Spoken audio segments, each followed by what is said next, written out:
Which celebrity did you used to admire but now hate, and why? Haven't seen any novelists in the replies, so I'll add my 2 cents.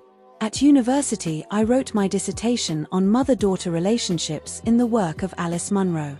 Title: Motherhood and Otherhood. After she died this year in her 90s, her poor daughter, Andrea, came out saying that she was abused by her stepfather, who admitted it and went to prison, and then when he got out, Alice stayed with him BC she loved him too much. Poor Andrea. Fuck Munro and let's posthumously strip her of her Nobel Prize. Rolf Harris was an Australian icon. Everyone in Australia could recognize him and knew at least one of his songs. His paintings were displayed in galleries and buildings across the country. Turns out he was molesting underage girls. Almost as soon as he was arrested, his paintings were taken down and plaques dedicated to him disappeared. His music was removed from radio stations. There were some holdouts, but those gave in after he was convicted. The creepiest part? In the 80s, he filmed an educational video that taught children how to avoid being molested. When he died, his family kept his death a secret for 10 days so protesters wouldn't find out and disrupt his funeral. Jennifer Lopez. But I saw how she mistreats the staff in a restaurant. I never liked her after that. I'm just Jenny from the block, my ass. My girlfriend worked for the Miami Dolphins when Joe and Mark were married and minority owners. Their head coach's wife at the time went to introduce herself to Joe, and Joe, not knowing who she was, told her to get away from her and was super rude. A few minutes later, a staff member asked Joe if she wanted to meet the head coach's wife, and she said absolutely. They went to introduce themselves and their wife said no thanks and walked away. Jared Leto. I really enjoyed his movie performances up until, and including, Dallas Buyers Club. I also quite liked his band 30 Seconds to Mars. Their album, A Beautiful Lie, is what first got me into rock. I saw them live in 2010 and his performance was honestly so mid that it disillusioned me on his music in a significant way. He was really lazy and got the audience to sing most of the songs they performed. The rest of the band was alright, but Leto's performance was such a letdown. Then a while later, he was the Joker in that god-awful Suicide Squad movie in 2016, and since then LVE only heard really cringe things about who he is as a person, i.e. diva-type behavior and his weird fan cult. Nowadays, I cringe at the fact that I used to like/admire his work. He's actually the same age as my mom, but behaves like someone younger than me. To be honest, I wouldn't be surprised if it came out that he was taking advantage of his young and impressionable female fans either. Dude lives and breathes cringe emo. Henry Ford. I hate him because I actually learned more about him. I thought the anti-Semitism was just made up to smear campaign him. No, the books you grow on do the opposite. Paint him as a much better person than he really was. Should say enough that he ran a union-busting racket under the title of Ford Service Department that was involved with inciting a massacre of impoverished employees no less, and the death of a union head on another incident. Also got credit for inventing the assembly line, he automated it. Random Olds actually invented the AL though, screwing over the Dodge brothers and stockholders of the company. Not to mention he was such a staunch anti-Semite that Hitler himself kept a prized autographed photo of Henry, and awarded him the highest honor Nazi Germany could bestow on a foreigner. This isn't getting into just his company as a whole, which even contributed to 1/3 of Germany's trucks during WW2, even being made using slave labor of the same ethnic groups they refused to hire back in the US. I can't say I'll ever admired as much as I thought his endeavors were cool. And to be fair, they still are, mostly. But is it not crazy that Elon Musk has had the biggest fall-off reputation-wise out of anyone I have ever seen? He went from being the internet's golden beacon, you know? Real-life Tony Stark was phrase used to frequently describe him. He went from that to the overwhelming majority of people now thinking he is just completely stupid, and all because he started yapping on Twitter, which I think is hilarious. You know, the minute he started to freely speak his mind was the minute people started to realize that he is not at all the genius savior of humanity his PR/marketing team made people believe that he is. I don't hate him, but my opinion of Will Smith has fallen off a cliff. I grew up with him as my movie hero. I'm not mad that he slapped Chris Rock. I'm mad that he thinks he didn't do anything wrong. He just went about his night. Didn't apologize to Chris. Barely even acknowledged it except to somehow congratulate himself for moving on from the thing he did like 10 minutes prior.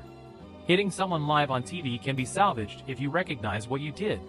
Hitting someone live on TV and acting like you have been inconvenienced for having hit them is not. Honestly, all of them. I grew up watching old classic Hollywood films and eventually read a bunch of biographies and histories of celebs of the time. It was interesting, but also wiped away the sheen of the thing. Modern celebs are even worse. They have a much larger disconnect from a normal society. They are treated like infallible figures, and the reality is they got lucky and will do everything to keep their power and wealth. I can't think of one celeb I would piss on if they were on fire. If they seem like one of the good ones, ATP, I generally just assume they're good at keeping their heads down and hiding their bad behavior. On the unlikely chance they're not doing bad shit, they're almost definitely complicit through silence. Yikes! We talked about men sleeping with minors, but not women. Supposedly, Jada Pinkett and Chili, TLC, had sex with a minor, the same kid, who later committed suicide. Also, Mary J. Blige also had sex with a minor as an adult. The men of the hip-hop community that were assaulted during this time are apparently have a Me Too movement. Many aren't paying that much attention to it, but really should. Women having sex with minors should not be celebrated nor normalized. I'm sure there are more, but these three can kick rocks. This was back in the day, and it's super mild compared to everyone else on this list.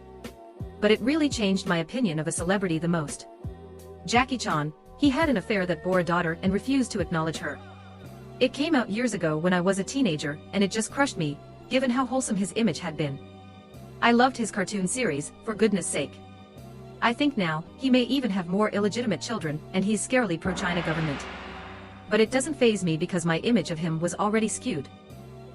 Rant incoming.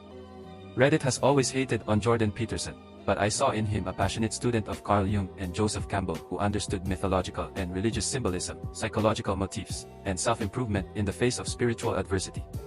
I thought he was an essential voice in promoting self-reliance and critical awareness to a desperate, young male generation who are increasingly turning to toxic hyper-masculine figures and problematic incel-prone ideologies. I didn't really give a shit about all that Canadian legislation bullshit he was screaming about. Then he fell ill and something changed. Or maybe it was the celebrity status getting to him, I don't know. He fell in with the Daily Wire and Joe Rogan crowd and just became increasingly self-righteous and right-leaning. Put simply, he's morphed into this extreme ideologue now to the detriment of his actual arguments, and after having watched his debate with Matt Dillahunty recently, I just lost all respect for him. He lost that debate handily, and what's more, his behavior during the debate cast him in a completely different light to me. I think he's truly just an unhinged, misanthropic, resentful, egotistical, feeble old man who is completely divorced from any semblance of the empathy that once seemed to drive him. If I sound incredibly disappointed, it's because I am. Jordan Peterson, you're an unstable little coward. Edit, rephrase my last sentence for clarity. Gene Simmons. I probably never would have picked up a guitar, and then a bass, if it wasn't for Kiss. And I ended up being a pro musician 2011 to 2017, as a touring rock bassist singer. That being said, Gene is now, rightfully, known as one of the biggest dickbags in the entire entertainment industry. The motherfucker has spent decades trashing people who drink, and then releases his own vodka, and does a liquor store tour signing bottles. And that's like the least asshole-ish thing he's done.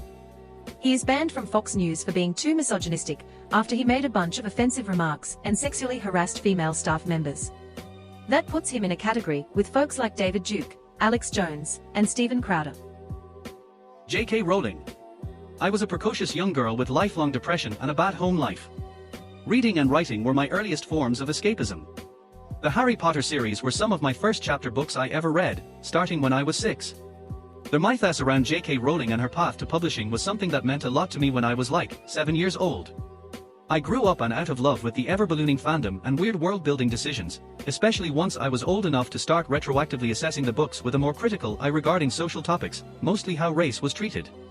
In high school, I realized that a part of the gaping hole inside of me was unaddressed gender dysphoria, and I started to transition. Shortly afterwards, some of the early allegations about Rowling being transphobic started circling online. Now it's pretty well established. The Harry Potter franchise is deeply imperfect, and this is just yet another flaw. But it was so meaningful to me when I was very small without much else in my world. Millie Bobby Brown Bon Jovi. It's not that I hate her, it's that I now dislike her after learning how she treated my tattoo artist / the studio when she used their kitchen as her dressing room for the Enola Holmes scenes filmed in Hull. She was a complete diva. She tried forcing them to close the blinds in a tattoo studio because she didn't want to be seen in costume. She also tried to stop the artists from using their own kitchen because she used it as a dressing room and was barely in there, but still tried to tell them not to use it. She snubbed all of the artists in the studio, even though she was using their room. Didn't even acknowledge anyone in the hallways. She also has 2 assistants, one purely to look after her dog because she doesn't have time. Most of her free time was spent in the tattoo artist's kitchen scrolling on her phone. She did have time for her dog, she just couldn't be bothered. Thank you for watching.